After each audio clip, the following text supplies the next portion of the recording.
Hey everybody. My video on Brewster's Millions got some good attention, so I thought I would do a video about a similar movie.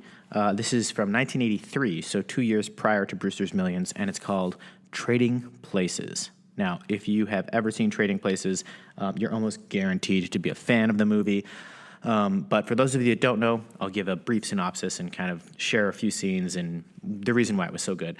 To start off with, in Brewster's Millions, I pointed out Richard Pryor was kind of like the Dave Chappelle of his day. In this movie, you have Eddie Murphy, who's kind of like the Kevin Hart of the 1980s. So Kevin, and again, it's obvious I'm going specifically for black comedians, but that was a part of their personas for both Dave Chappelle and Kevin Hart today, and then again, Eddie Murphy and Richard Pryor at the time. Richard Pryor and Dave Chappelle, a little bit more in your face, a little bit more edgy. Kevin Hart, Eddie Murphy, a little bit more mainstream or pop culture. They had bigger successes. In fact, this wasn't even Eddie Murphy's biggest success by far, whereas I think for Richard Pryor, in terms of movies, Brewster's Millions was one of his bigger movie hits. But anyways, Trading Places also had Dan Aykroyd. So you've got Dan Aykroyd and Eddie Murphy, two legendary comedians. Jamie Lee Curtis is also in it. And the movie premise is you have these two really rich brothers. They're the Duke brothers. And they kind of have a nature and nurture argument between them. One of them thinks that you could take a really poor person and give them, lots of opportunities in a fancy house and they'll succeed. And you could also take a really poor person a really rich person and strip them of all their wealth and accolades, and they would, kind of degrade and suffer and become alcoholics, and et cetera. And the other one thinks that no, the rich person will, pull themselves up by their bootstraps, and the poor person put in a position of power will fail. And they make a bet. You find out at the end, of course, that the bet is for $1 because it's, they're brothers. This is just a bet they have. But to find out who's right, they actually take Dan Aykroyd, whose character's name was Lewis Winthorpe, and he's this really waspy guy, and he works for the Duke brothers. They are hedge fund traders of some sort, or traders. It doesn't really matter what they do. You know that they're essentially like bankers, and they sell and trade commodities. And this is again, today I think the general culture knows a lot more about stocks and trading, and it's kind of become, through Robinhood and other things, it's become a little bit more mainstream. At that time, the idea of trading, the way that they portray it, especially in this movie, on the stock exchange floor, and people are yelling and screaming and, buying and selling, that felt like... It felt like a very specific kind of career path, and it was very rich and powerful. Again, this is the 80s, right? So you've got Reaganomics unleashed and things like that. So Dan Aykroyd plays, a really rich person. And Eddie Murphy, the first scene with Eddie Murphy is great. He is playing a con man, essentially. He pretends like he doesn't have any legs and he can't see. He's picked up by the cops. Watch this scene. It's great. I know what you're thinking. You see Paul getting best? We can make it, baby. Me and you. You bitch.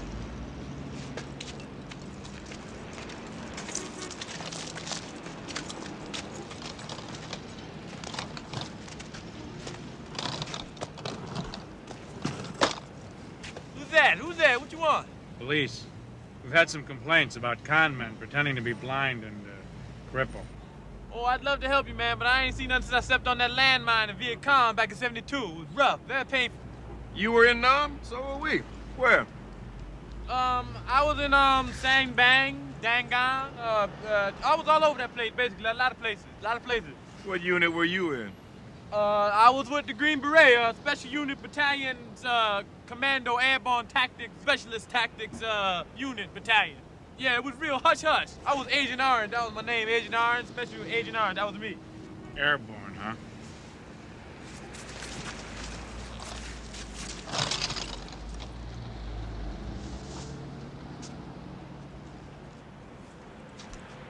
I can see! I have legs!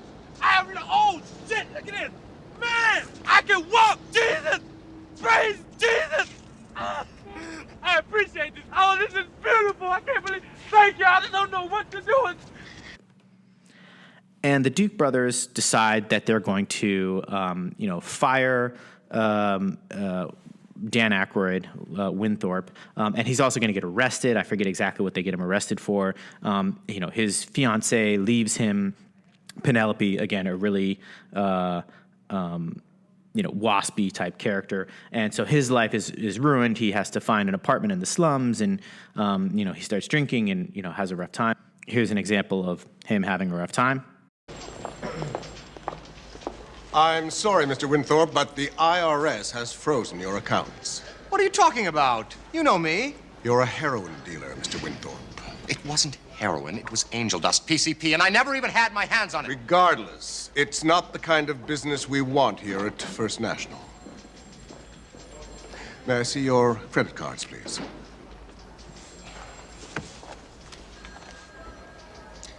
I've been ordered to repossess them. What? Now, wait a minute. What am I supposed to live on? I mean, what's going to happen to me? Roger?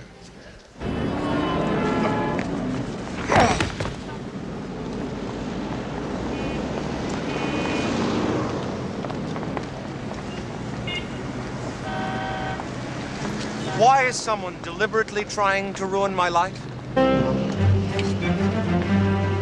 I'm going to get to the bottom of this. It's been a great, great mistake. Hey, that look just like the dude that had me busted. Sir? Right there, he looked just like the motherfucker. He looks just like the gentleman that had me busted. To whom are you referring, sir? Right there, the dude right over there. Mistake. I'm going to find it. That's my car! Coleman! Coleman, that's my car! That's my car! That's my driver! Meanwhile, Eddie Murphy is given a job to help them trade commodities, and he has that con man nature to him, but now it's in sort of high society, but he's still making it work. So here's a great example of him, still knowing how to read the room, read people, and give advice that he really doesn't know anything about, or at least seemingly doesn't. But he's finding success. I'm considering going long on April wheat. What do you think, Valentine? I can think of 3 real good reasons why you shouldn't do something like that, George. 1, the Russian wheat harvest isn't going to be as bad as everybody thinks. And 2, and 3, judging from all these jewels around your girlfriend's neck here, I think you'll need every penny you got just to keep her happy.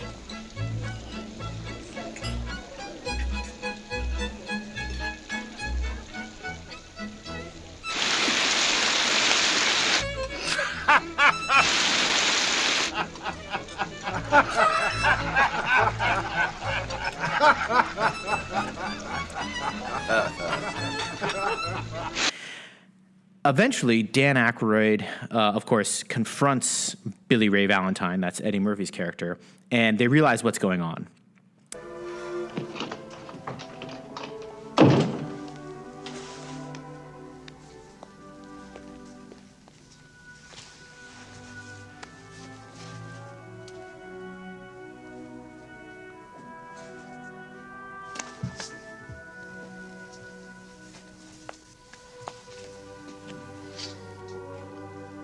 Pay up, Mortimer. I've won the bet. Here, $1. Oh, we took a perfectly useless psychopath like Valentine and turned him into a successful executive. And during the same time, we turned an honest, hard-working man into a violently deranged would-be killer. Now, what are we going to do about taking Winthorpe back and returning Valentine to the ghetto? And they eventually kind of push it back, and they end up tricking the Duke brothers. The Duke brothers lose a ton. If I recall, and I don't remember the total setup, but it's essentially insider trading. They feed the Duke brothers bad information. The Duke brothers try to corner the orange juice market, if I recall. Again, they traded commodities, so something around orange juice. They thought it was going to go really low or high. Again, one of the two, I don't remember. And they were fed that information. And then just as they've gone all in on their position, Eddie Murphy and Dan Aykroyd then come in on the opposite position and just rake in a bunch of money. The Duke brothers lose a bunch of money. Eddie Murphy and Dan Aykroyd become friends through it all. Consumers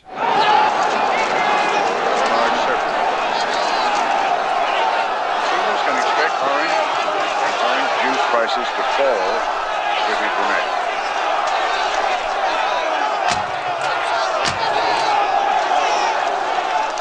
Wilson, for Christ's sake, sell!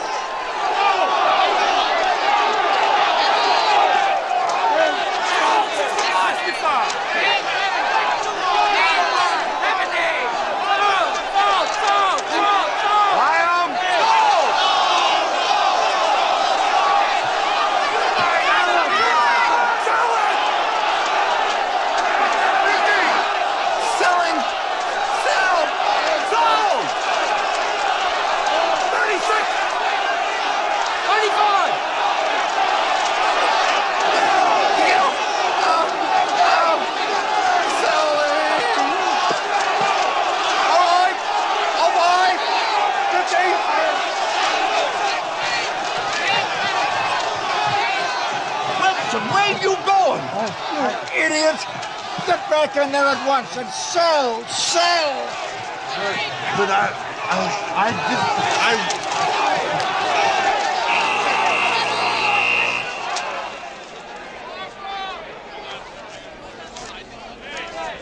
Five? Yeah, that's 200. Thanks, brother. 100? Oh, that was 100? 100? So you get the 100? Fine with you, man. Oh, that was 100 lots? 100? That's 25.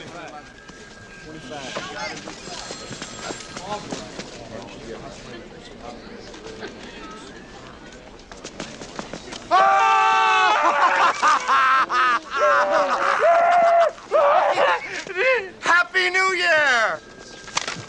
Oh, see, I made Lewis a bet here. Lewis bet me that we couldn't both get rich and put y'all in the poorhouse at the same time. He didn't think we could do it. I won. I lost. $1. Thank you, Lewis. After you. Certainly. Now, again, Jamie Lee Curtis is someone who comes in. If I recall, she's basically like a street worker who kind of befriends Dan Aykroyd and helps him get back on his feet. I can remember being a kid having a thing for Jamie Lee Curtis in this movie. You know, like that childlike thing where you don't really know, why, but you're just super attracted to this character. Again, it's Jamie Lee Curtis. Also, a really cool thing. I'm going to mispronounce his name, Giancarlo Esposito, who is better known as Gus from Breaking Bad. He actually is in this movie. He's, like a background character. Early on in the movie, Eddie Murphy, again, is arrested. You saw the scene where he was arrested. And there's a scene of him in jail. I'll show it to you now. And watch one of the cellmates you'll recognize as Gus from Breaking Bad. See, I had to keep the dude under tight surveillance, man. That's why I'm wearing these bummy clothes. You had to make sure the dude had his payroll before I made my move. Tell us how you cut him. Yeah, I ain't cut him with no knife, man. But you told me last night you cut the dude. With these, I cut him. I am a chain belt in Kung Fu. Bruce Lee was my teacher. Watch this. What?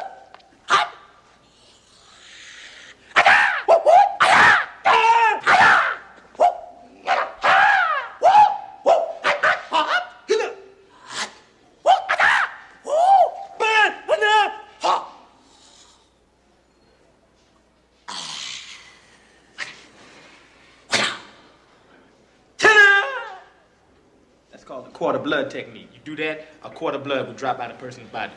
Tell how you beat on the cop. Wasn't no cop, man. It was cops. Plural. 9, 10 cops. Beat the shit out of 10 cops and had to change my whole strategy around. Another great scene from this, which, again, would not fly today, is actually Dan Aykroyd in blackface. So this is later on in the movie, once Dan Aykroyd and Eddie Murphy have come together and are going to try and stick it to the Duke brothers. There's a guy on the I forget a lot of the setup for this scene, but I'll never forget the scene because, again, 1983, trust me, this was funny, right? I know that today it's maybe not allowed to be funny, but this is a funny scene. Dan Aykroyd comes in and he's talking, Irie, well, you'll see the scene, but they're basically trying to pull one over on that other guy in the train. They're trying to distract him or confuse him because, again, they are trying to get some information or peddle some information. I don't quite know, but at this point, they're working together to trick the Duke brothers. I certainly hope there's enough space on the train for me. Nenge Mboko from Cameroon. Do you remember me? It's Lionel Joseph. Lionel! From the African Education Conference, right? Yes, Simon. I was director of cultural events at the Haile Selassie Pavilion. I remember the pavilion. We had big fun there.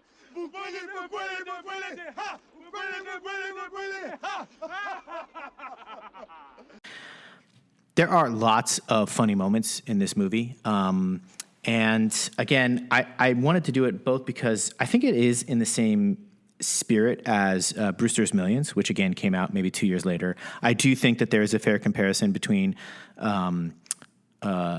Kevin Hart and Eddie Murphy and Dave Chappelle and Richard Pryor. I actually do think that they are somewhat analogous, obviously decades later, but I think they play similar roles in popular culture today.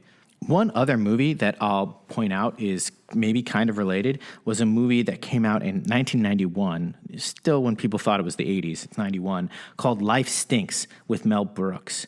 And it's probably the least well-known of these three movies, but it's in the same spirit. Mel Brooks plays a really rich guy, and I forget exactly what happens, but he ends up on the street and homeless, and you kind of see him try and get back his money and his wealth and his power that was stolen from him. But of course, along the way, he meets again other homeless people who both help him and also life lessons are learned along the way. It's actually, Mel Brooks is also a comedic legend. This is the least Mel Brooks type movie. He stars in it, but it doesn't have the same type of humor that you often see in Mel Brooks movies. Again, maybe that's a video for another time. Life Stinks was, I think, one of the more forgotten comedy slapstick movies of that era. But it's the same idea of, as Brewster's Millions and Trading Places, of a really rich person becoming poor or a poor person becoming rich. I wonder if maybe that was like a cultural fascination at the time because there was, the 80s. One of my favorite movies of all time, I'll say this in closing, one of my favorite movies of all time is American Psycho. And I haven't done a video yet on American Psycho. I could do 20 videos on American Psycho, scene by scene. But American Psycho is many things, but one of it is it's a commentary about the excess of the 80s. And I think these comedies are also a kind of commentary on the excess of the 80s. Again, Wall Street was unleashed. This movie, Trading Places, is very much about Wall Street, and it's doing comedy, but I think there is commentary as well. The premise of the movie, this idea of these, a rich person and a poor person trading places, but still somehow, finding their worth and value, and again, in this case, meeting in the middle, which is not what the Duke brothers expected. They were just going to do their bet for $1. Hey. Did you like this video? I hope you did. I'm working hard to try and make content for you, for free. All I ask is that you like and subscribe. Take a moment, click the little subscribe button. It's not going to hurt you. You can always unsubscribe later if you decide you hate me or I gave a take that you didn't like. But for now, give it a shot. Maybe you'll have some fun.